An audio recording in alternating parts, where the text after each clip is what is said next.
Pues tenemos que irnos a esto, que es prácticamente el hueso temporal. En los Estados Unidos hay tres laboratorios que se encargan sobre todo del estudio de cómo funciona el oído, qué es lo que puede pasar. Hay ya nuevas técnicas, digamos, desde la ciencia básica para explorar qué es lo que pasa con ciertas enfermedades. Y ciertamente las donaciones del hueso temporal, prácticamente manejadas en los laboratorios en Boston, en Minnesota y en Los Ángeles, son los que hacen posible que hoy tengamos también esta charla. Lo cierto es que hay ciertas personas que se dedicaron a entender un poco el oído y uno de ellos es el doctor Harold Shocknet, que era uno de los otólogos del Massachusetts Eye and Ear Infirmary, el Hospital de Ojos y Oídos de Harvard, y la doctora Dorothy Wolf, que ellos se dieron a la tarea no solamente de preservar estos huesos temporales, sino también de ir descubriendo poco a poco ciertas enfermedades que estaban asociadas. Por ejemplo, el doctor Shocknet fue de los primeros que dio las descripciones sobre enfermedad de Meniere, sobre qué era lo que pasaba directamente en el hueso temporal, qué era lo que pasaba, digamos, directamente en ciertas estructuras, y eso hasta el día de hoy, digamos, ha ido evolucionando y somos más de 25 grupos que nos encargamos de estudiar directamente esta parte de hueso temporal. Lo cierto es que este hueso temporal se da por donaciones, como les comenté, y además de eso, entonces se deja en un proceso de preservación de más o menos un año. Luego se pasa por un proceso de fijaciones, de tinciones, y finalmente obtenemos por cada hueso temporal como unas 400 filminas como estas, que nos permiten entonces conocer y también entender directamente qué pasa en el oído. Aquí vamos a empezar primero con unas panorámicas, porque es importante que también nosotros veamos y realmente entendamos qué es lo que pasa dentro de la anatomía del oído. Aquí vemos entonces lo que sería el conducto auditivo externo y vemos entonces también lo que sería en esta parte de acá, que es esta pequeña membrana, la membrana timpánica. En toda esta otra, la cavidad entonces timpánica propiamente dicha, la carótida y la trompa de Eustaquio. ¿Por qué sí es importante que nosotros conozcamos un poco más de esa cercanía de esta panorámica? Porque muchas de las, por ejemplo, enfermedades que tenemos muy a común en la consulta, como pueden ser, por ejemplo, los zumbidos, como pueden ser entonces también los lomus, como pueden ser entonces también la parte, digamos, del oído medio, puede afectar en sí también el sistema vestibular. Aquí vemos entonces otra panorámica en la cual entonces vamos a tener el conducto auditivo interno, por donde pasan entonces el facial y por donde pasa entonces también el nervio vestibular. Vemos entonces también la parte de la cavidad timpánica propiamente dicha, donde encontramos el yunque y el martillo. Y vemos también entonces ya la propia parte que nos va interesando, que va a ser entonces el vestíbulo propiamente dicho. Y ahí donde dice footplate y no wall window, esa es entonces la platina de este estapedio, que es prácticamente como nuestra entrada de ese oído medio a prácticamente lo que sería el oído interno y la parte, digamos, del funcionamiento también del sistema vestibular, donde se encuentra también el utrículo y donde se encuentra el sacro.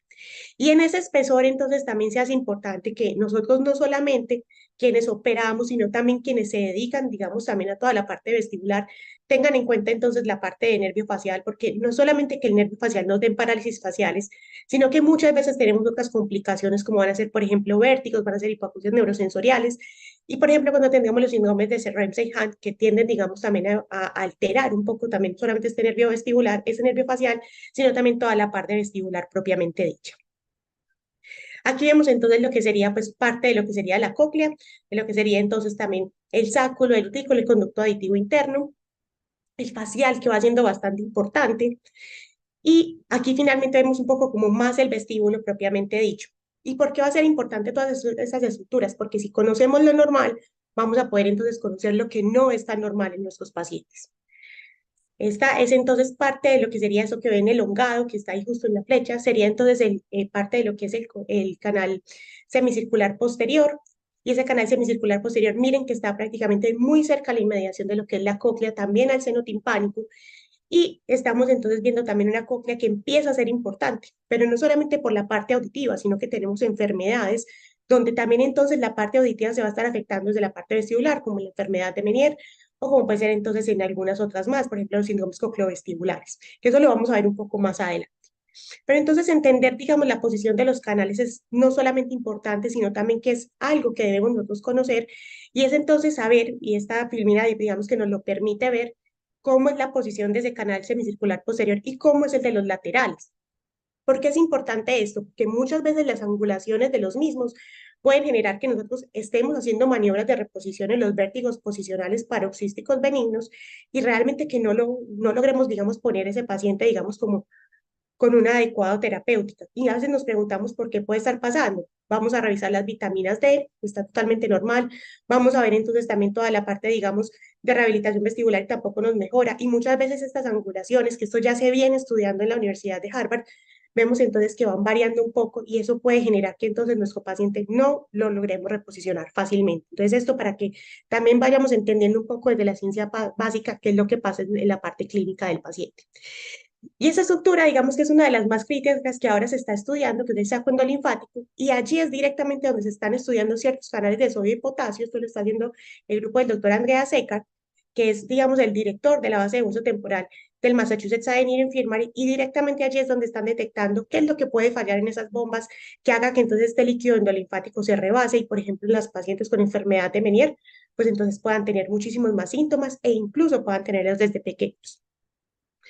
Aquí vemos entonces esta cóclea que ya va siendo también importante, no solamente desde la parte auditiva, sino también de todo este conglomerado de lo que es el laberinto anterior y el posterior. Y aquí vemos entonces el canal semicircular posterior, que de todas maneras es, digamos, como el canal más visible y en el que podemos estudiar incluso más desde la parte de otopatología. Aquí vemos esta cóclea, ahí ya vemos directamente, aquí en esta parte vemos lo que es el nervio coclear y esta parte de acá sería entonces el nervio vestibular. Entonces aquí es muy importante no solamente comprender qué van pasando por el conducto auditivo interno, sino que directamente una afectación en el uno puede también afectar entonces directamente al otro. Y eso es lo que también entonces tenemos que recordar desde la parte anatómica para poder entender ciertas implicaciones clínicas.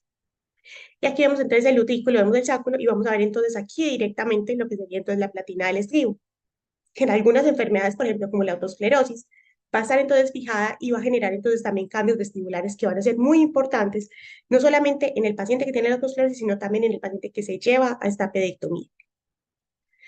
Entonces, estas estructuras, digamos, como un poco más grandes, aquí vemos entonces una cóclea, que esta cóclea, digamos, va a ser una cóclea totalmente normal, donde nos vamos a encontrar que va a tener unas estructuras que se llaman estría vascular. Esa estría vascular, que es lo que va a hacer? Generar ese líquido endolinfático.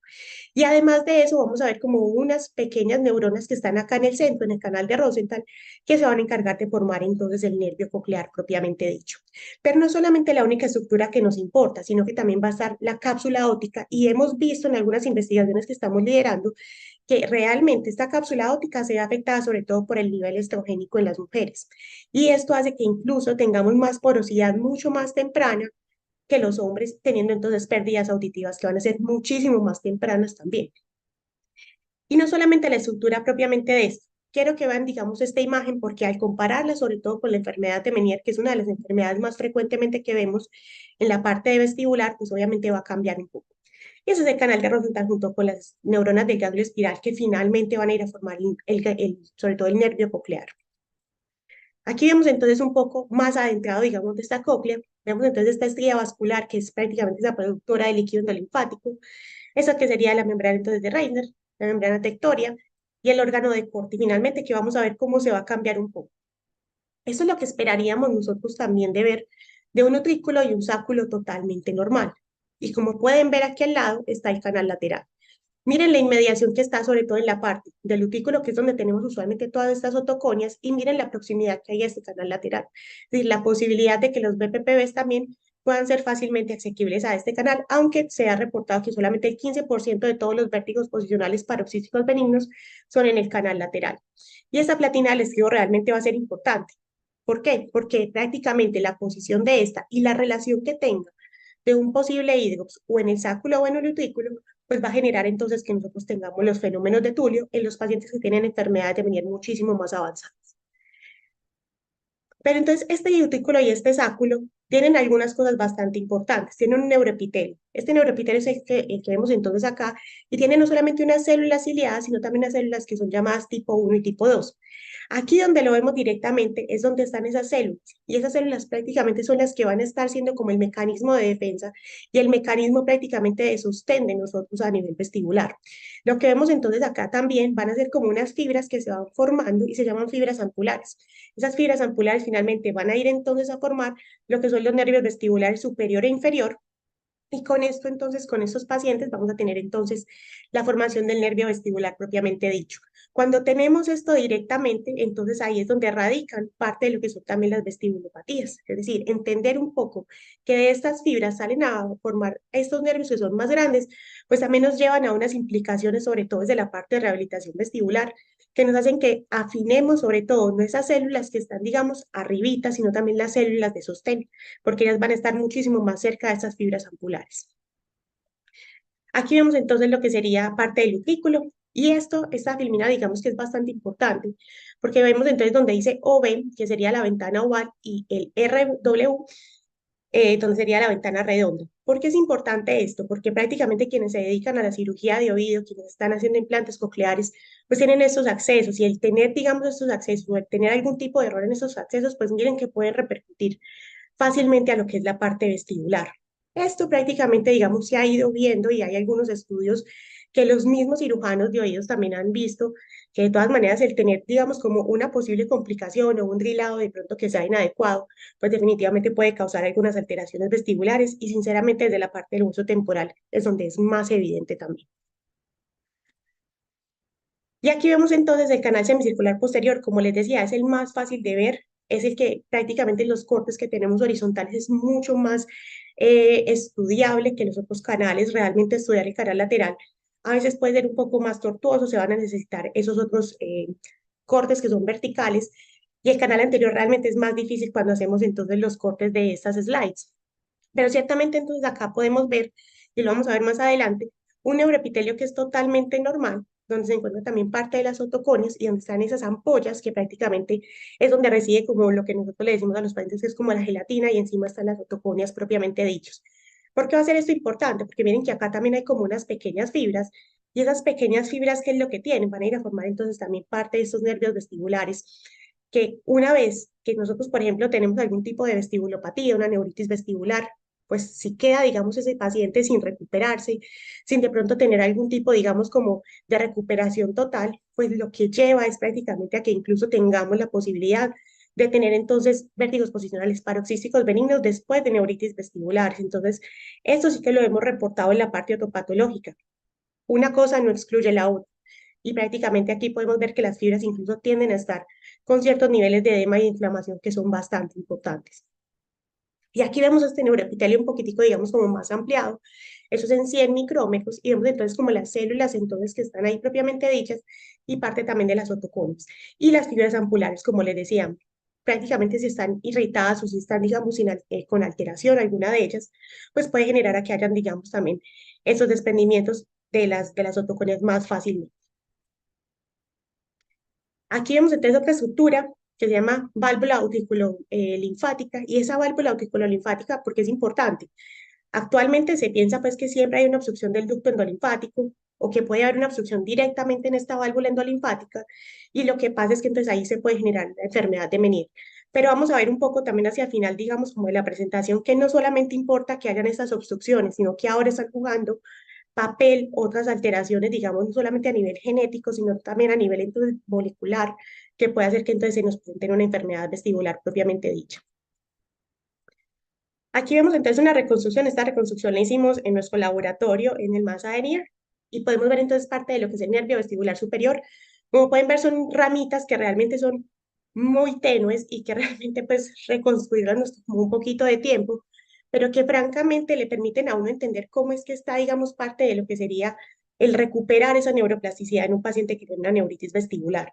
Entonces, prácticamente siempre es importante cuando tenemos una vestibulopatía, cuando tenemos una neuritis vestibular, trabajar rápidamente en el paciente para que estas fibras no empiecen entonces a estar como un poco más separadas de lo normal y no logremos recuperar el paciente. Y el mensaje aquí directamente desde la parte de ciencia básica es, hagamos la rehabilitación temprana en nuestros pacientes con neuritis vestibulares y con vestibulopatías unilaterales para poder entonces hacer que estas ramas no estén, digamos, tan dispersas, sino que realmente sean funcionales. Y ahora sí vamos a pasar un poco a la patología del oído interno. Nosotros sabemos que están los síndromes vestibulares agudos, los síndromes vestibulares episódicos con incidente desencadenante y obviamente entonces también el síndrome vestibular crónico. Y en ese síndrome vestibular agudo, digamos que es la neuritis vestibular como una de las, prácticamente de las entidades más comúnmente conocidas. En la parte de arriba vemos un nervio vestibular que está totalmente indemne, cuyas fibras, miren cómo se ven, digamos, de coalescentes, también cómo se ven de lineales, mientras que en la parte de abajo tendemos a ver es como más separadas estas fibras y sobre todo como con un montón de edema alrededor. Y por eso es que, digamos, también vuelvo a recalcar un poco lo que mostrábamos ahorita en la reconstrucción del nervio vestibular superior, que el tiempo es oro realmente. Y si esto entonces sigue inflamado, si sigue, digamos, sin ningún tipo de tratamiento, si no tenemos, digamos, la aplicación de pronto de un corticoide o, digamos, de un vasodilatador, que esto depende mucho de cada escuela, pues realmente entonces vamos a perder un poco la neuroplasticidad, sobre todo en esos pacientes, y por eso es importante hacer la rehabilitación vestibular tan temprano. Pero entonces no solamente tenemos estas degeneraciones de los nervios vestibulares superiores, que sabemos que es la rama que más se afecta, sino que entonces pueden haber pérdidas de las fibras nerviosas y sobre todo mucha fragilidad auricular. Y en que haya esa fragilidad auricular, realmente, ¿qué nos va a decir?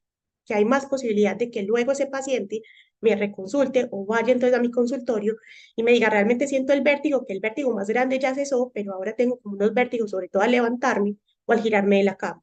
Esto es precisamente porque pueden haber más desprendimiento de otoconias, porque hay más fragilidad entonces muscular propiamente dicha. La otra condición que digamos, si bien no está notada propiamente dentro del síndrome vestibular agudo, pero sí es un vértigo que se presenta, digamos, de una manera muy súbita, que digamos está relacionada como a la presentación de otitis medias agudas purulentas y todo es la laberintitis.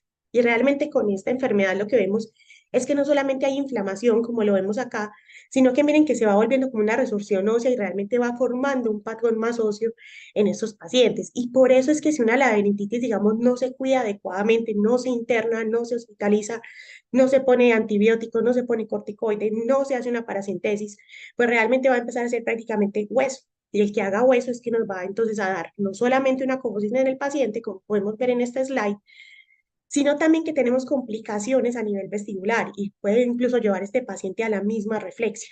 Por eso entonces es importante, sobre todo, esa es una urgencia que sí tenemos que tratar y que debemos correr nosotros con ellos, porque usualmente, por ejemplo, en donde más se hace los niños, y no debemos entonces dejar que o terminen en una cofosis o que terminen en una reflexia vestibular propiamente dicha.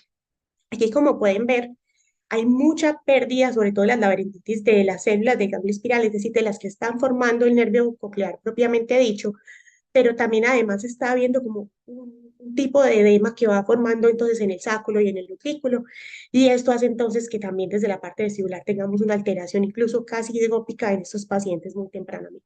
Pero no es un hígado propiamente como sería el del líquido de la enfermedad de Meniere propiamente dicho, sino de pura inflamación. Entonces, por eso es que es importante hacer reversible esta enfermedad lo más pronto posible. Y aquí vemos entonces el compromiso vestibular, realmente ese neuroepitelio que ahorita teníamos y que prácticamente era mucho más delgado, aquí lo vemos más edematizado y obviamente pues también teniendo una degeneración celular bastante importante. Ahora el síndrome vestibular episódico, donde hacen parte, digamos, la enfermedad de Meniere y la migraña vestibular, pues la enfermedad de Meniere es como la más conocida, es también de la que más se estudia, pero la que también todavía falta mucho por descubrir. Aquí directamente, miren que la cóclea que veíamos hace un rato cambia totalmente. Y ahora vemos una cóclea que está un poco como más amorfa, un poco más diferente, donde digamos cada rampa está siendo totalmente, digamos, como de una morfología diferente. Y lo cierto es que no solamente se genera este hídrox, es decir, ese aumento del líquido endolinfático, que principalmente en esta parte de acá de arriba, que es sobre todo la parte apical, es donde encontramos las frecuencias 125, 250, 500 y ya en esta parte se va pasando la frecuencia 1000, que es bien importante sobre todo para la definición de la enfermedad de Meniere, porque como saben, por los criterios de la sociedad Barani, pues esta enfermedad de Meniere, pues hay que tener una audiometría y en esta audiometría sí que tenemos que tener entonces tres frecuencias contiguas debajo de los 2000 Hz, que entonces tengan diferencias de 30 a 35 decibeles.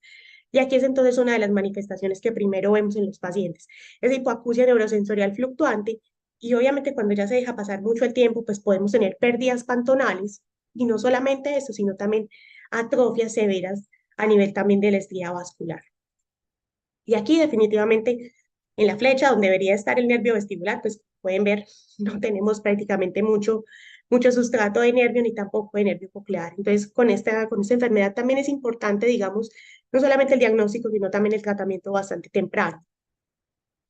Aquí vamos a ver entonces que no solamente hay hídrops en la cóclea, sino que también puede haber hídrops a nivel del sacro y a nivel del utrículo. Aquí vemos entonces un hídrops endolinfático sacular leve, pero entonces también puede pasar a que sea uno moderado, como lo vemos entonces acá.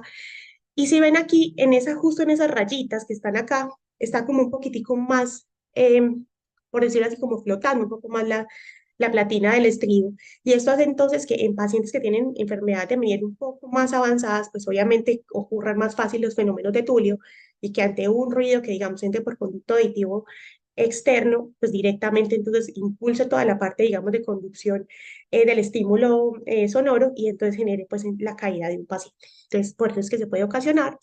Y aquí vemos entonces también un hídrico severo. Obviamente nosotros medimos esto para ver como la cantidad, también la calidad, y se ponen en unas reconstrucciones para poder entonces determinar qué tan amplio puede ser, digamos, como este hídrox. Pero entonces no es solamente que sea el hídrox del sáculo, sino que puede ser el hídrox del utrículo. Y ese es el hídrox del utrículo. Y con este hídrox entonces del utrículo, vemos entonces que está también ese neuroepitelio que teníamos donde estaban también las otoconias, que van haciendo entonces un poco como empujadas, por decirlo así, no solamente empujadas, sino es como si las tiráramos contra la pared del propio utrículo. Y esto va a causar algo que ya lo vamos a ver en las siguientes diapositivas. Aquí vemos una reconstrucción de lo que sería un canal semicircular con hídrox, que miren que de todas maneras pues hay como unos centímetros importantes ahí que se logran calcular. Obviamente esto hay que hacer unas reconstrucciones de más para poder determinar cuánto más podría haber. Y esta es la slide donde prácticamente es como cuando ese hidrops que hay, es decir, ese montón de líquido linfático prácticamente va y empuja a esas paredes y de ahí entonces va a causar o que la autoponía o se, digamos, encapsule o que directamente esté saliendo. Y eso es lo que también vamos a ver en nuestros pacientes, que a veces nos dicen que tienen la crisis normal del Meniere, pero van a ver otras veces que sienten unas crisis más cortas. Y dicen, no, pero esta no me duró tanto, esta realmente fue cuando me levanté al baño, cuando tiré hacia atrás la cabeza en la ducha. Y ciertamente entonces esto es lo que puede pasar, que pueden haber BPPVs en presencia de una enfermedad de Meniere. Y hay otra cosa importante ahora con la enfermedad del Meniere, como les mencionaba, pueden haber obstrucciones en esa válvula auriculoendolinfática o directamente en el saco endolinfático, pero ciertamente tenemos pacientes que incluso desde bebés pueden tener hipoplasia de este saco endolinfático. Y eso también se asocia, digamos, a lo que sería, digamos, como la parte de por qué presentarse una enfermedad de Meniere en un paciente tan pequeño y que realmente nos puede parecer atípico. Pero ciertamente el que haya este tipo, digamos, de hallazgos que realmente se ve desde ya cuando están post-mortem, pues sí nos hace entender un poco porque un bebé o de pronto también entonces un paciente bastante escolar, pues puede tener entonces este tipo de alteraciones. Aquí esto sobre todo lo hicimos como para que vieran la profundidad de qué tanto podía ser un hidrox y realmente calcularlo toma su tiempo, pero esto es para lo que lo traemos principalmente, es como para poder entender que realmente hay unos centímetros cúbicos que se están ocupando y que además esto están haciendo toda una disrupción en la forma de lo que sería el canal semicircular. Ese es el canal semicircular lateral, entonces como pueden ver está bastante deforme y está digamos bastante dismórfico. Eso es lo que veríamos entonces nosotros normalmente, esa fue una de las slides que les presenté al principio, y ciertamente en esta enfermedad de Meniere, pues ni el utrículo ni el sáculo tienen algún tipo de alteración, pero donde sí vemos que hay algo es directamente acá, en la parte apical, y por eso muchos pacientes vemos que nos van a referir incluso primero va a ser su debut con una hipoacusia neurosensorial fluctuante. Por eso es importante seguir al paciente de venir, digamos, como durante todo el tiempo, porque no es que todos nos manifiesten los mismos síntomas típicos de vértigo, acúfeno y también entonces de hipoacusia, sino que a veces podemos estar debutando con algunos síntomas y ya luego con el tiempo hacer los demás. Esta slide, digamos que es como de las más borrosas que hay, pero realmente esta es una de las pocas que indica el cuadro de un paciente con migraña vestibular. Y realmente esto, aunque está borroso y todo, lo que queremos decir con eso es que prácticamente en la migraña vestibular no tenemos ninguna alteración de carácter, digamos, anatómico o funcional, por lo menos. Si bien pueden haber, digamos, algunos equivalentes, algunos pacientes pueden presentar como si fueran unas vestibulopatías concomitantes. Sinceramente, desde el utrículo y desde el sáculo no hemos visto ningún tipo de alteración, ni tampoco en los nervios vestibulares, ni tampoco en el nervio coclear propiamente dicho. Siguiendo entonces como con los síndromes vestibulares episódicos, este que es con desencadenante, pues el más común que tenemos es el vértigo posicional paroxístico benigno. Realmente ver una canalolitiasis no es fácil porque cuando se estamos haciendo, digamos, todo el seccionado de los huesos temporales, pues se nos pueden ir muchas de las otoconias, pero esta es prácticamente una cupulolitiasis donde sí podemos ver cómo está esta otoconia, digamos, pegada a ese neuroepitelio, y eso sería una cupulolitiasis del canal posterior. Aquí vamos entonces a mostrarla aquí más, digamos, como más grande. Y aquí vemos entonces cómo se está prácticamente, digamos, desprendiendo de ese neuroepitelio donde ella debería estar.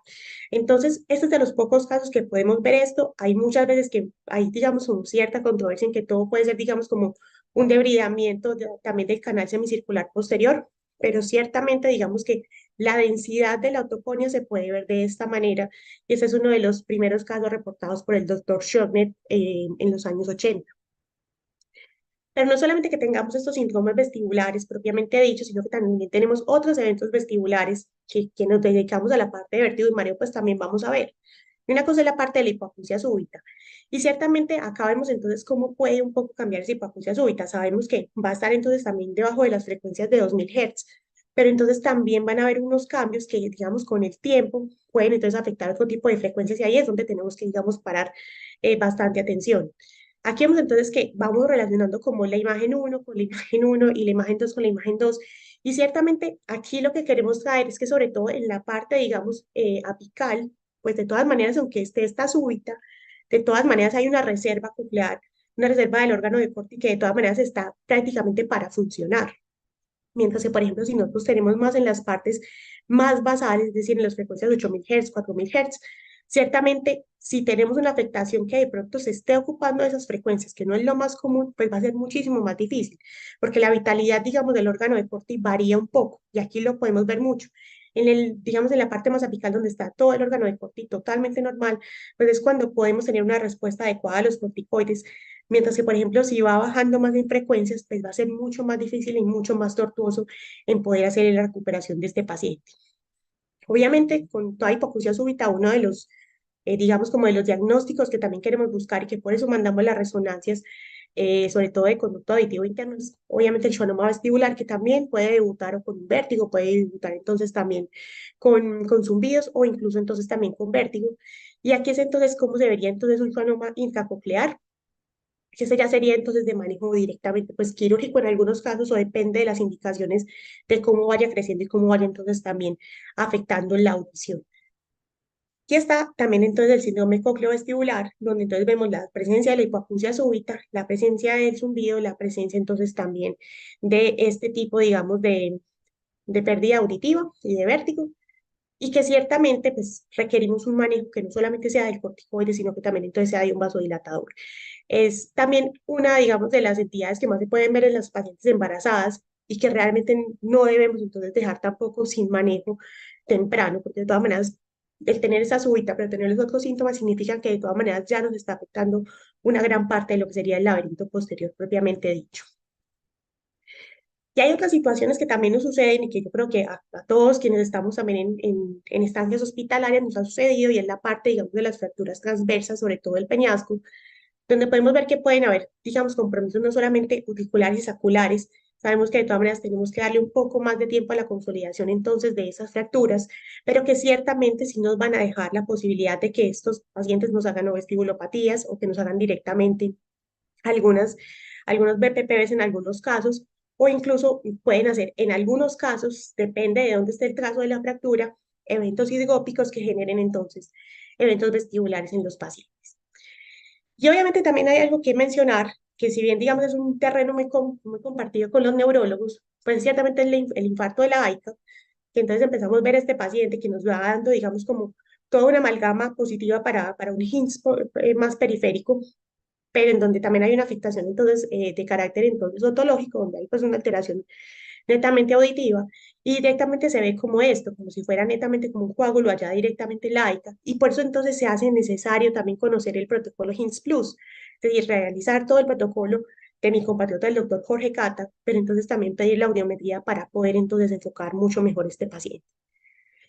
Y esto también es algo, un evento importante que yo creo que también desde las unidades de cuidados intensivos nos sucede en pacientes que tuvieron accidentes cerebrovasculares, hemorragias subaracnoideas, que pensamos que realmente todo se queda en la parte, digamos, del sistema nervioso central, pero lo cierto es que la hemorragia subaracnoidea puede hacer coágulos tan grandes que incluso nos lleguen a inmediaciones, sobre todo de todos los órganos vestibulares. ¿Y qué es lo que pasa entonces directamente con esto?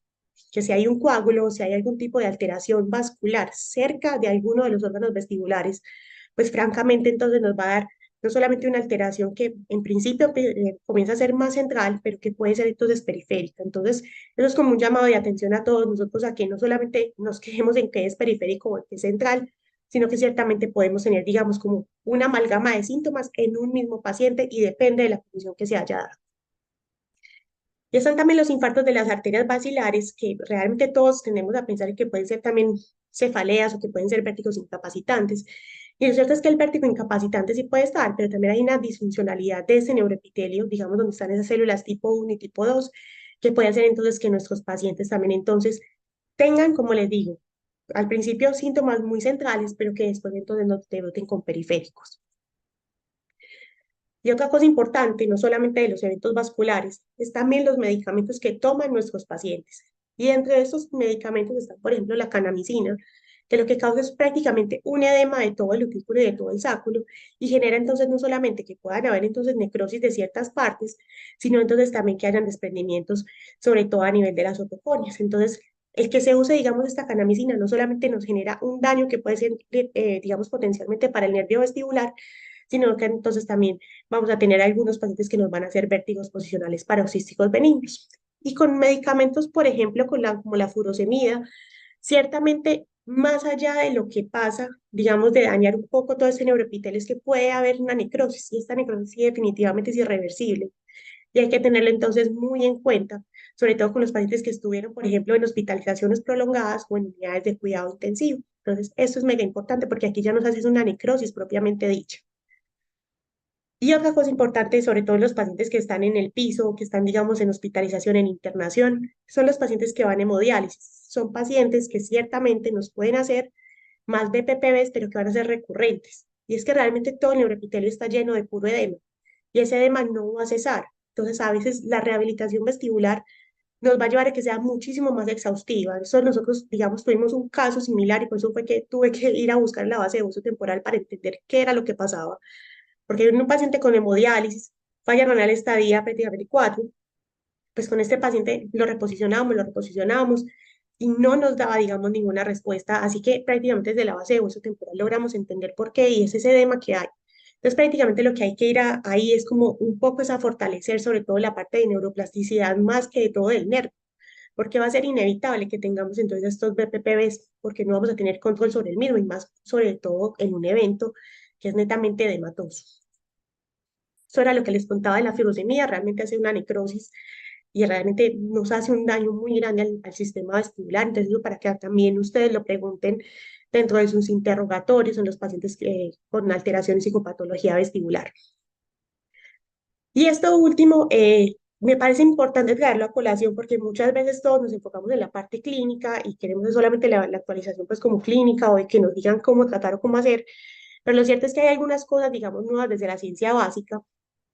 Una de ellas es que, por ejemplo, ahora ya se está conociendo que definitivamente hay variantes genéticas para el vértigo posicional paroxístico benigno.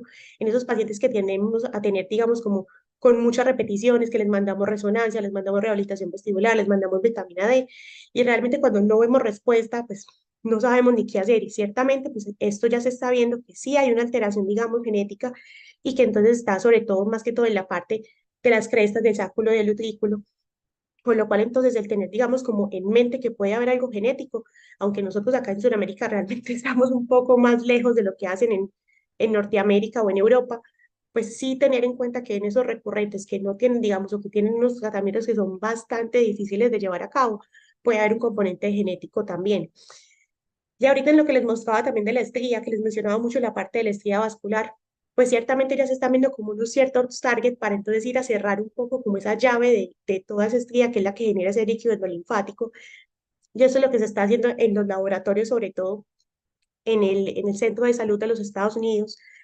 Y eso es lo que, digamos, es lo que se espera a futuro, poder cerrar, digamos, como esos canales o esas llaves que son las que hacen abrir entonces toda la producción de este líquido linfático. Y aquí entonces nos muestra directamente cuáles serían como los puntos o digamos los targets para poderlas ir a cerrar.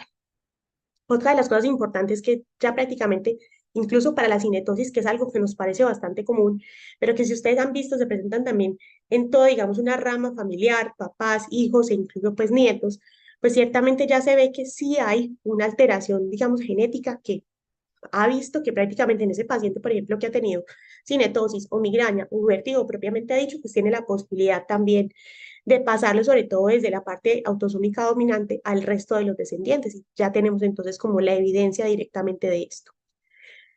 Y también la migraña vestibular es una entidad que aquí ya se ve el gen, o sea, primero sí decíamos, bueno, la migraña vestibular puede ser de carácter más genético, pero sí se ve entonces que está la presencia de ese tipo de enfermedad también ya codificada para un gen candidato, digamos, directamente entonces evidente.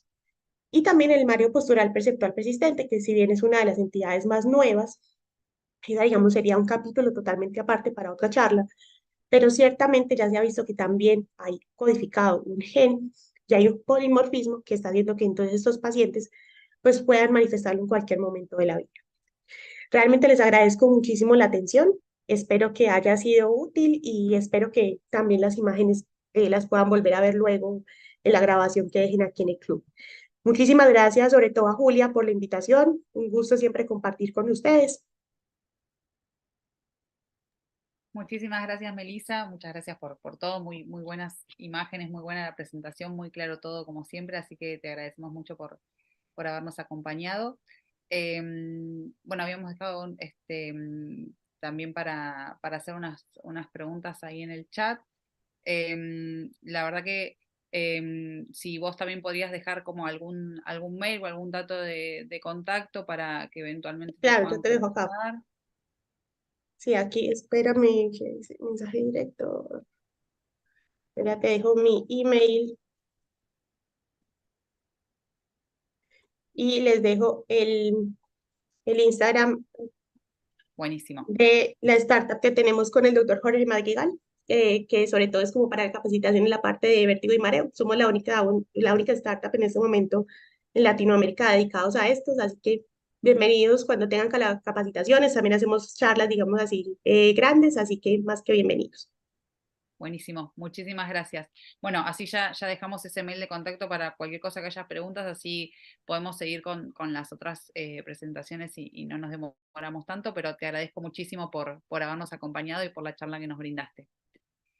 A ti, muchas gracias. Bueno, ahora vamos a continuar con unos casos. Vamos a dejar la charla a cargo de la doctora María Laura Córdoba, que es otorrinolaringóloga, jefa en el área de otoneurología del servicio de otorrino del Hospital Eva Perón, ex Castex, y médica del servicio de otorrinolaringología del Instituto Arauz. Y también con la doctora Gabriela Greenstein, médica del servicio de otoneurología del Instituto Arauz, especialista en ORL de la UBA, candidato máster en neurociencia del CONICET, con una tesis en curso y miembro de la comisión directiva de la Fundación Iberoamericana de Neurootología. Así que muchas gracias por acompañarnos y dejamos la charla a cargo de ustedes. Muy bien, arrancamos.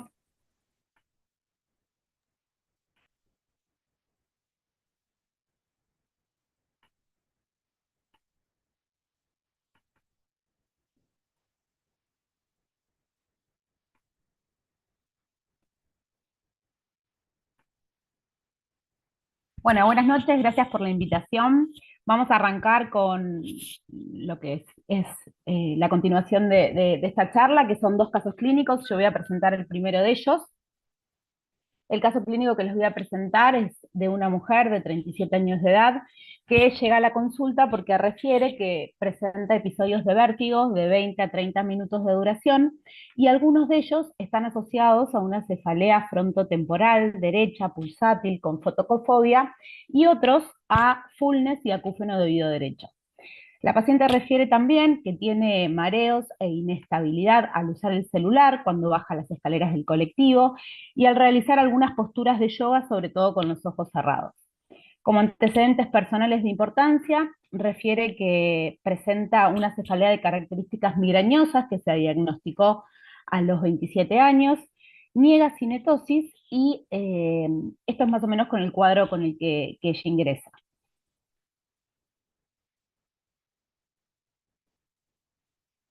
Al examen físico no presenta nistagmo espontáneo, presenta un head thrust sin patología evidente, un test de Cover normal, Romberg-Rutenberger normal, las pruebas posicionales no presentan ningún tipo de nistagmo agregado, no tiene un BPPV y no tiene ningún nistagmo que impresione ser de otro tipo de origen, como un vértigo posicional central, el examen oculomotor es normal y las pruebas cerebelosas también lo son. La paciente nos trae una audiometría que es una audiometría antigua. El cuadro clínico de esta paciente tiene 6 meses de evolución, y esto se presentó en uno de los primeros episodios que tuvo, se hizo esta audiometría, que muestra un oído izquierdo sin ningún tipo de patología, y un oído derecho que presenta una leve caída en las frecuencias graves, una hipoacusia neurosensorial 20, una hipoacusia neurosensorial leve de aproximadamente 20 decibeles de pérdida en las frecuencias graves. Bien, y acá vamos a ver si ustedes nos ayudan a pensar, y vamos con la primera pregunta que les queremos hacer, y es, ¿en qué piensan ustedes frente a este cuadro clínico? A ver si podemos hacerlo. Estas son las opciones, pueden votar y pueden decirnos qué piensan, si piensan que la paciente tiene una migraña vestibular, si piensan que la paciente tiene un síndrome de Meniere, o si piensan que puede llegar a ser un síndrome de superposición migraña-Meniere. Vamos a dar unos segunditos para que voten, a ver qué es lo que cree cada uno.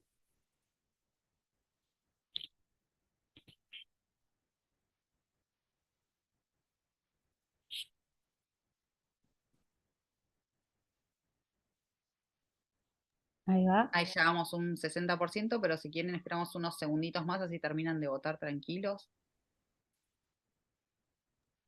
Anímense que es completamente anónimo, no salen los nombres, no tengan miedo, solo va a salir el porcentaje, pero no queda registrado quién respondió qué cosa. No hay miedo de equivocarse acá.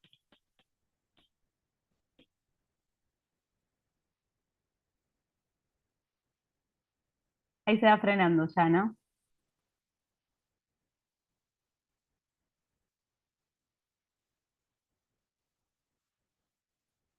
Ahí ya tenemos un 72%, si quieren mostramos los resultados. Dale.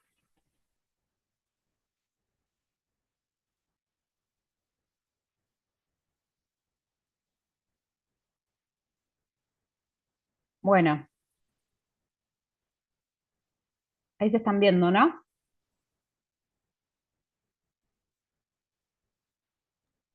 Ahí están las votaciones. Sí. Tenemos el uso, ¿viste, Lau, los porcentajes y eso? Sí. Listo. Acá lo que tenemos, sí, está liderando la opción de síndrome de superposición migraña-Meniere con un 52%, el 41% dice que la paciente podría estar cursando con una migraña vestibular, y un 7% dice que podría ser un síndrome de Meniere. A ver si puedo, ahí va. Muy bien, tal como lo que dijeron ustedes, a ver, perdón, no puedo sacar, a ver si me deja, para seguir avanzando en la presentación.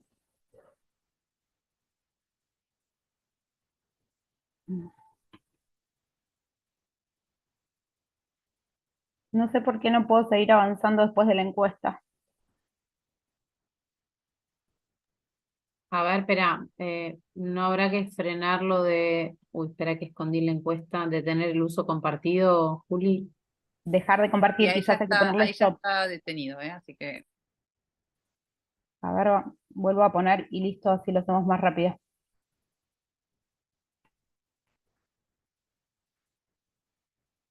Perdón, pero no me dejaba avanzar. Bueno, vamos a generar suspenso.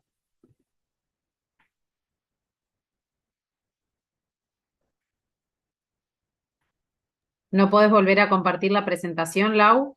Estoy en eso, Fer. No, está bien. Hacelo tranquila, nadie te apura, creí que no estabas pudiendo. No, yo me estoy apurando, créeme. Tranquila, mujer, no hay necesidad de Pero, apurarse. pero no me estaba dejando.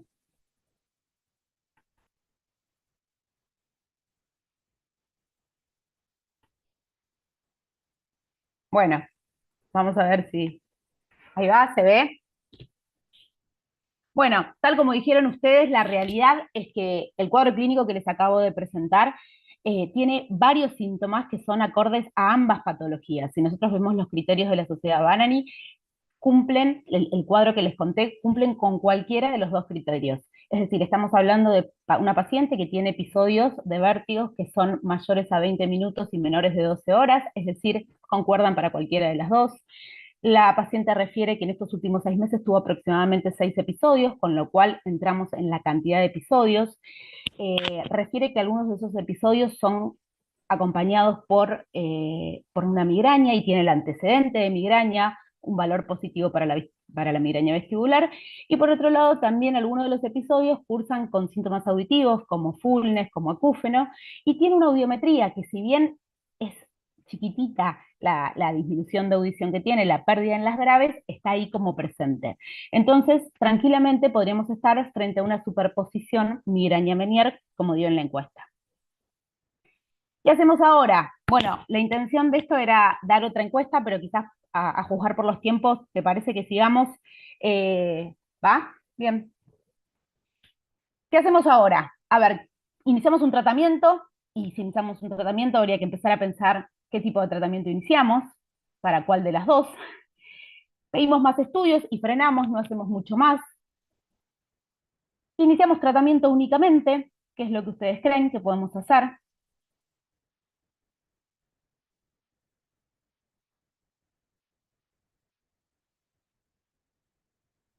Ahí vamos.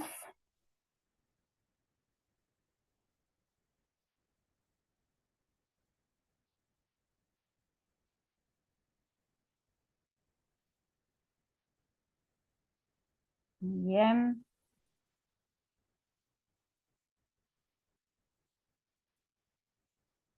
Bien.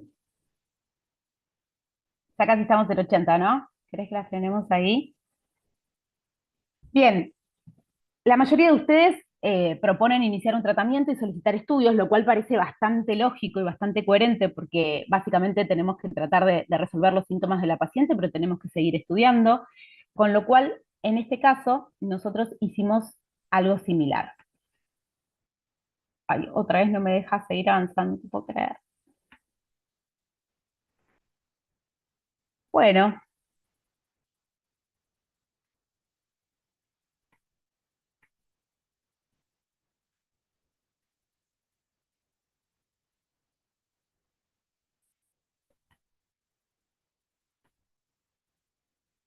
les pido disculpas, no sé por qué no me deja avanzar. Gaby, prepárate. Fíjate cómo lo resolvés vos ahora.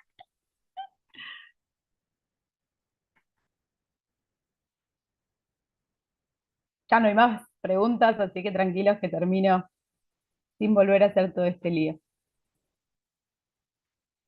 Bueno, básicamente lo que nosotros primero planteamos es hacer una buena historia clínica del paciente y determinar cuál es la sintomatología que más le molesta al paciente. Porque si bien el paciente en un inicio nos cuenta todos los síntomas, la intención, y sobre todo para determinar cómo abordar el tratamiento del paciente de inicio, es evaluar qué es lo que más le molesta al paciente al momento de la consulta.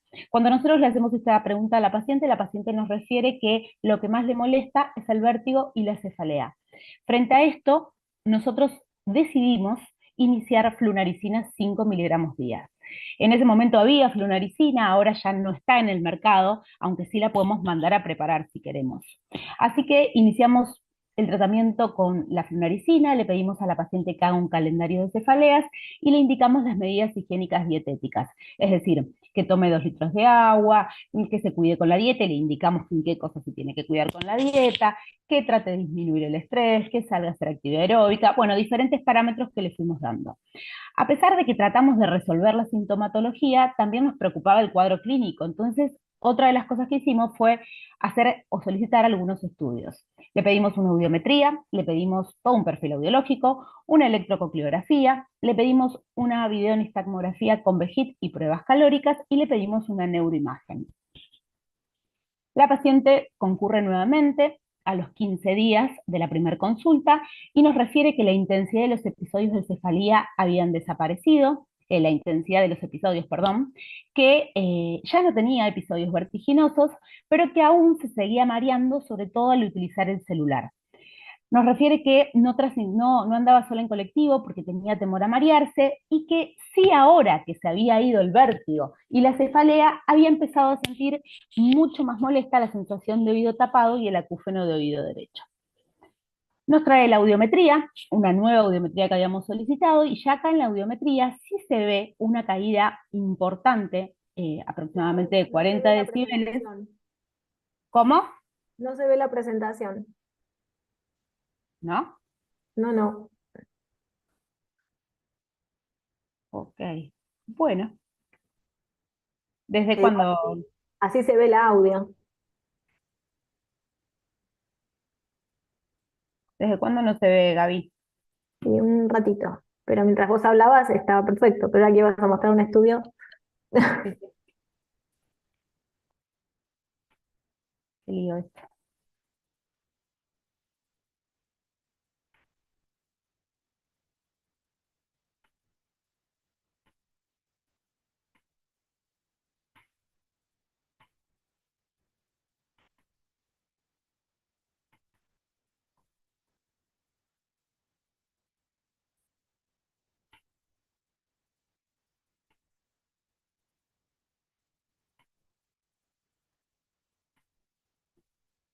¿Ahí la ven? Sí, sí. Bien. Lo que les estaba mostrando es que en la segunda audiometría que nos trae la paciente, ya la pérdida en las frecuencias graves era más significativa, tenía 40 decibeles de pérdida, es decir, que ese oído había fluctuado y ya estábamos frente a un paciente que podíamos considerar que también estaba cursando con un hidrox. El oído izquierdo seguía normal. El resto de los estudios que pedimos evidenciaban que el VEGIT era absolutamente normal, sin embargo tenía un déficit derecho la paciente en las pruebas calóricas, tenía una electrocondiografía que se ve claramente alterada para el oído derecho y una neuroimagen sin patología agregada. Frente a esto decidimos iniciar con betaistina una dosis bajita, realmente bajita, a 16 miligramos cada 12, y si bien no es el protocolo que normalmente se suele utilizar para un hidrox, iniciamos de esta manera porque teníamos temor que frente al cuadro de migraña que ya tenía, que era bastante importante, no le genere la betaistina más cefalea aún. Entonces iniciamos a una dosis bajita con la intención de ir probando y viendo cómo iba evolucionando la paciente. Además de esto, le instauramos rehabilitación vestibular. La rehabilitación vestibular no la iniciamos pensando en el cuadro hidróptico, sino en alguna de las cosas que le habían quedado a la paciente, como por ejemplo temor a andar en colectivo o el hecho de marearse frente al uso del celular, como para que vaya habituándose frente a esas situaciones. Le dijimos que continúe con el calendario de cefalea y la volvimos a controlar en 3 meses con pautas de alarma. A los 3 meses, la paciente había mejorado la audición, no tenía más el fullness y no había presentado nuevamente episodios de cefalea. El acúfeno persistía, pero de mucha menor intensidad y no alteraba su calidad de vida, podía conciliar el sueño y la paciente continuaba con rehabilitación. De las sesiones que había hecho de rehabilitación vestibular nos refería que había ganado más seguridad para andar en colectivo, que volvió a viajar sola, que usaba el celular sin marearse y que tenía intenciones de retomar yoga. La audiometría control a los 3 meses había normalizado el gap, ya estaba en una normoacusia, así que la evolución de la paciente fue favorable. Y de ahí en más continuamos con control audiológico seriado, con control de tratamiento médico, porque le dimos medicación que no la podemos dejar por muchísimo tiempo, como es la flunaricina, entonces seguimos controlándola trimestralmente, y pautas de alarmas por cualquier otro episodio. Bueno, les pido perdón por todas las veces que se cortó. La verdad es que la intención de esto es mostrarle que muchas veces los pacientes no son cuadros únicos, es decir, nos encantaría que un paciente entre y que cumpla con todos los criterios de una enfermedad o con todos los criterios de otra patología, pero suele pasar que los pacientes se mezclan y que algunas veces parece más un Menier, otras veces parece más un Menier una migraña y otras veces no tenemos muy en claro cómo arrancar ni por dónde empezar. Nosotras creemos que la historia clínica es súper importante porque de ahí nace el inicio de cómo vamos a encarar al paciente, es decir, nosotros tenemos que saber qué es el síntoma que más le molesta al paciente, cuál es la consulta más urgente que tiene el paciente, para de esa manera iniciar el tratamiento y ver cómo lo continuamos. La historia clínica y el síntoma es lo que más le importa al paciente. Lo que nos preocupa a nosotros es lo que vamos a buscar con los estudios complementarios. Pero sin lugar a dudas son pacientes que se deben abordar de manera conjunta, por más de una, es decir, teniendo en cuenta más de una patología. Así que bueno, nada, les agradezco, perdón todas las interrupciones y suerte Gaby con esto. Muchísimas gracias, igual, súper claro.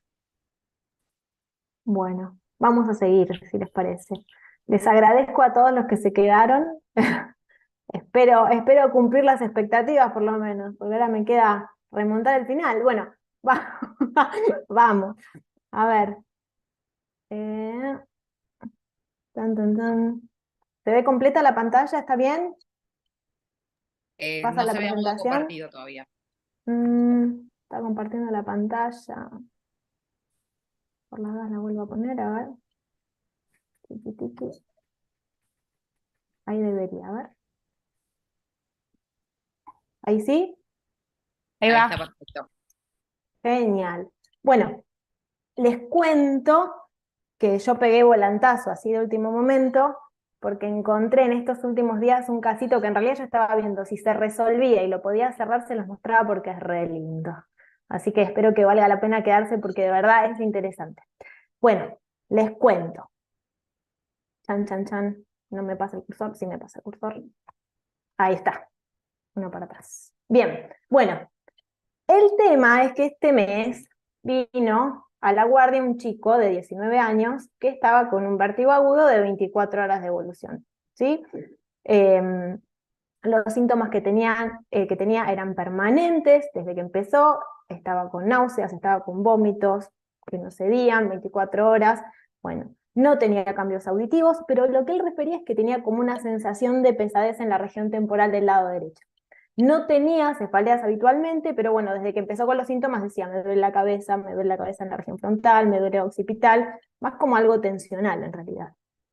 Bueno, cuando uno lo revisa, lo que encontraron era que tenía un test de impulso derecho, impulso cefálico franco a derecha, tenía nistagmo espontáneo educado por la mirada horizontal, que batía a la izquierda, hasta ahora todo muy armónico, aumentaba en intensidad cuando miraba hacia la izquierda y disminuía hacia la derecha. Esto lo pongo porque es clásico, es la ley de Alexander, es bien característico de las alteraciones periféricas, ¿sí? Que la intensidad aumenta hacia el lado sano y disminuye hacia el lado afectado.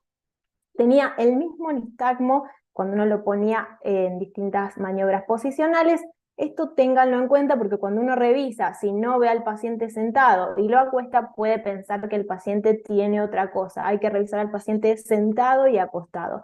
El nistagmo siempre era el mismo. Y cuando uno lo hacía marchar, le hacía una prueba de un Tenberger o un Romberg, tenía una lateropulsión a derecha. Hasta acá está clarísimo que tenía una neuritis vestibular, ¿verdad? O sea, cumple absolutamente todos los criterios.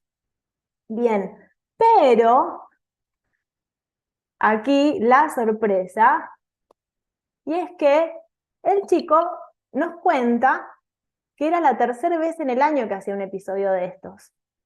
O sea, era el tercer episodio compatible con una neuritis que había presentado. Había tenido uno en marzo, había tenido uno en junio y ahora en octubre. Siempre con las mismas características, un vértigo intenso, 48 horas de duración de vértigo continuo, y después, durante las siguientes semanas, iba mermando y seguía un poco inestable hasta que se recuperaba. Bien, en marzo de este año le hicieron una resonancia que era normal, estaba informada con normal, y entonces uno dice, bueno, se me queman los papeles, ¿no? ¿Qué hacemos con esto? Bien, les muestro que este es el VHIT de junio de este año, y si ustedes se fijan, lo que vemos es que no hay un déficit franco, apenas podemos decir que está borderline el lado derecho, ¿sí? Tenemos la ganancia en 0,79, o sea, ahí nomás, pero sí tenemos sacádicos agrupados y encubiertos, o sea, acá hay un proceso compensatorio en curso. El resto de los canales del lado derecho estaba perfecto, y el izquierdo impecable porque ahí nunca pasó nada, ¿sí? Les muestro un poquito las posicionales de junio. Si miramos con cariño, vamos a ver que hay un nistagmo a izquierda de muy pero muy bajita intensidad. Por ejemplo, acá, voy a acordar que me quedó como la barra del zoom, tapándome la pantalla, ahí está. Hay un nistagmo a izquierda de muy bajita intensidad en alguna de las pruebas posicionales. Por ejemplo, en giro izquierda se veía. Y también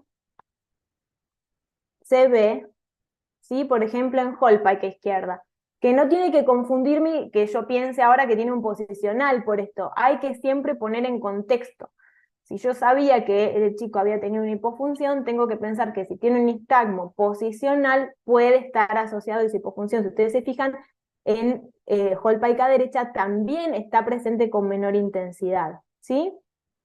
Bien, esta es la audiometría, totalmente normal. Él negó todo el tiempo haber tenido molestias auditivas. El timpanograma normal, los reflejos ok. Bien. Este es el VHIT actual, ¿sí? No les mentí, 9 de octubre, ahora, recién salido del horno.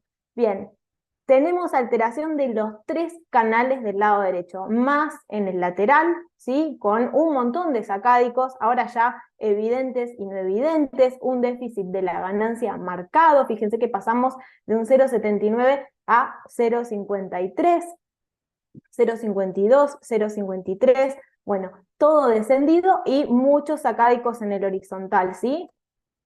Cuando vamos a ver las posicionales, fíjense con la cabeza recta, el nistagmo mucho más marcado a izquierda, ¿sí? Esto es más o menos a 15 días del inicio, de que yo lo había visto por primera vez. O sea, seguía todavía con mucha clínica, lo cual era llamativo porque, bueno, podría ser en caso de una neuritis recurrente, pero la verdad es que, bueno, ahora charlamos un poco, no me voy a quemar yo sola. Bueno, muy bien, si se fijan, también tenemos en Holpaica izquierda un nistagmo, el mismo nistagmo, siempre izquierda, y fíjense que en Holpaica derecha, por ejemplo, se ve muy marcado, no hay que confundirse, no es un BPPB, ¿sí? No es un BPPB, es el mismo nistagmo posicional, no mezclarse con esto. Bien.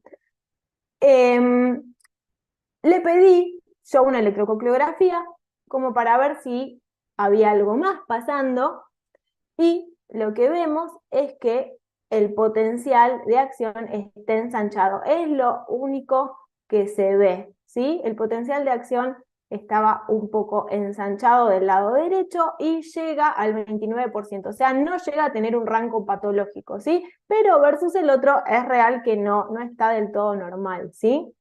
Bien, entonces, si quieren niñas tirar la pregunta, agradecida, pensemos juntos. ¿Qué le puede estar pasando a este paciente, no? Entonces, ¿tendrá una neuritis vestibular recurrente?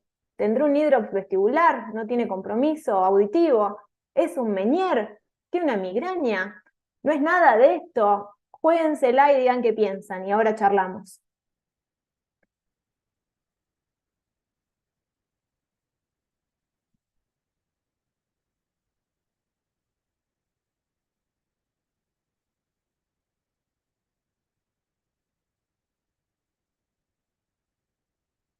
Yo voto también, ahí ya está. ¿Cómo vamos? Ahí vamos casi un 70%, si querés esperamos unos Muy segunditos bien. más. Todos, voten todos, no tengan miedo, si acá es, nadie sabe, así que vamos.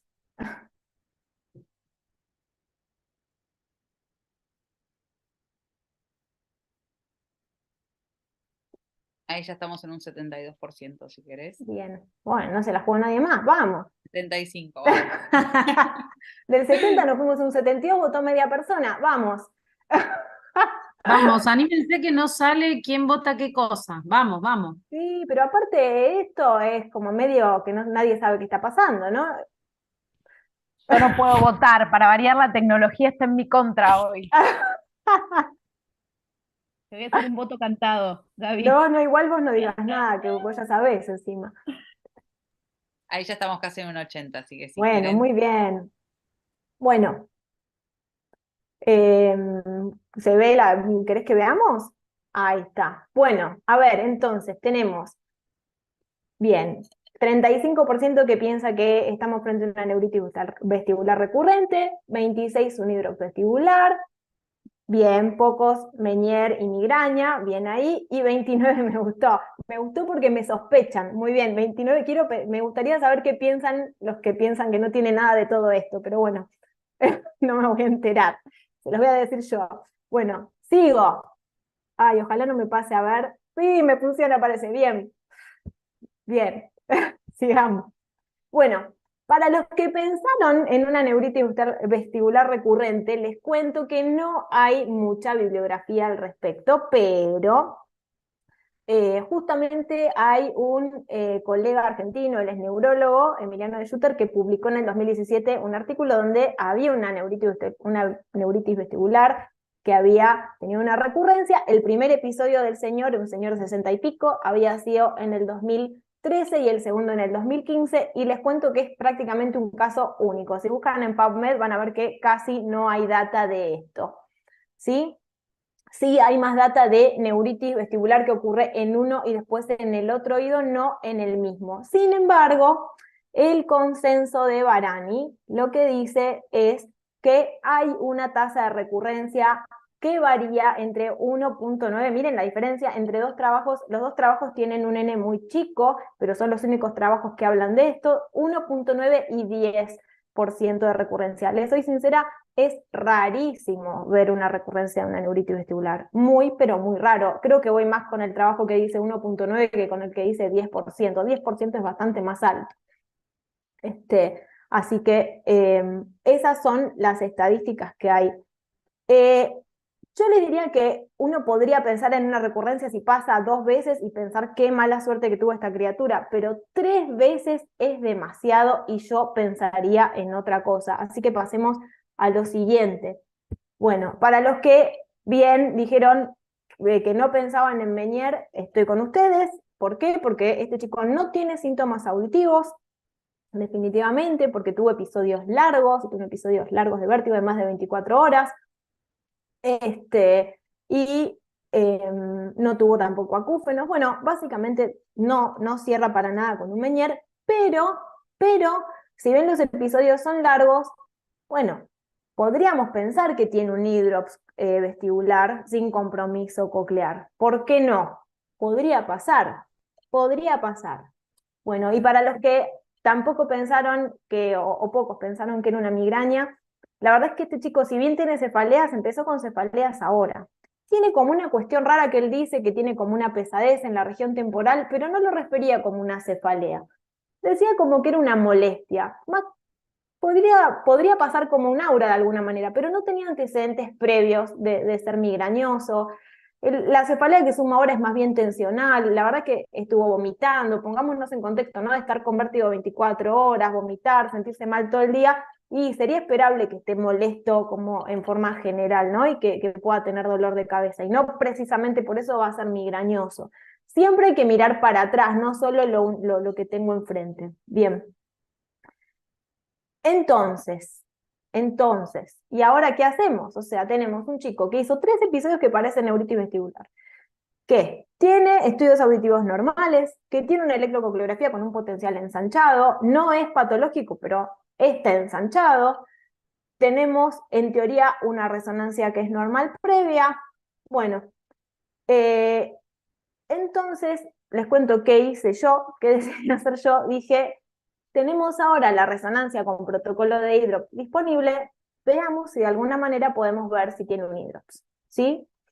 Entonces, me encontré con que no tenía un hidrops y tenía este bonito neurinoma, muy chiquito y que en la resonancia anterior no había sido informado. Les cuento que yo le pedí a la mamá que me traiga la resonancia anterior y estaba la lesión y no estaba informada, ¿sí? Había que buscarla, se veía en un solo corte, pero estaba. Era un poco más pequeña, no ocupaba toda la extensión acá del nervio de lo ancho, pero estaba la lesión. Les muestro cuál es el informe, ahí se ve de vuelta la lesión, perfecto. Entonces informan el neurinoma y me cuentan, bueno, que no había hidrops, ni vestibular ni coclear, ¿sí? Esta es la resonancia con protocolo de hidrops que acá ya se está haciendo y la verdad es que cuando hay imágenes son muy pero muy lindas. Ténganlo en cuenta si alguna vez quieren evaluarlo. En este caso no fue, sin embargo, viendo la bibliografía, les cuento que hay varias publicaciones que hablan de que hay asociación al hidrops con schwannomas, ¿sí? Muchas veces se ve asociación porque el hecho de la degeneración del schwannoma muchas veces deviene en un hidrops, entonces parece que hay episodios hidrópicos y no lo son, son el schwannoma. En este caso no hay hidrops, está el schwannoma nada más. Y creo que lo hice rápido, más rápido de lo que pensaba. Y terminamos. Muchas gracias por escucharme y por pensar conmigo. Ahí les dejo mi contacto por si me quieren decir algo, comentar algo, preguntar algo. Y de nuevo, gracias. Bueno, muchísimas gracias, muy interesante el caso, muy bueno. Así que bueno, muchas gracias por compartirlo, por compartir estos casos que fueron muy lindos. Y gracias a Un todos placer. los presentes por haber pensado con ellas, con nosotros, y haber participado en estas encuestas. Muchas Bueno, gracias. vamos a destacar Gracias que a hay ustedes. 42 participantes. Mantuvieron a la audiencia entretenida hasta la última disertación.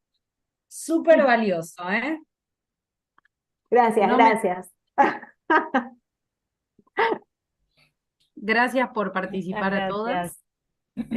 Bueno, si alguien, preguntas no hubo, no se animó nadie a preguntar, me parece, pero bueno, ya están los contactos de las doctoras, así que las pueden contactar si quieren. Rafa, si quieres cerrar. Y muchas gracias. Bueno, en nombre de la comisión directiva, siempre el club siempre digamos, se caracteriza por generar lazos de amistad y de intercambio científico y actualizarnos todos los años, así que bueno, muchas gracias nuevamente. Bueno, nosotros el mes que viene, ustedes saben, el club va a tener participación en el Congreso Aniversario de la FASO, que es el 76 Congreso Aniversario, va a ser en Mar del Plata, del 22 al 24 de noviembre, en el Hotel Costa Galana, como usualmente los últimos años se está haciendo. Así que bueno, el club en noviembre no tenemos reunión científica por Zoom, sino que va a estar presente en el Congreso, vamos a estar presentes como representación de una de las sociedades en la asamblea de la FASO. Así que bueno, están todos invitados y bueno, también va a participar en diversas presentaciones que va a dar lugar ahí en los diversos stand de presentaciones. Bueno, así que bueno, sin más, bueno, muchas gracias a todos los invitados y bueno, esperemos vernos pronto en Mar del Plata.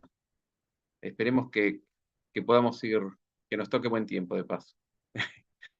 Bueno, muchas gracias, y buenas noches a todos.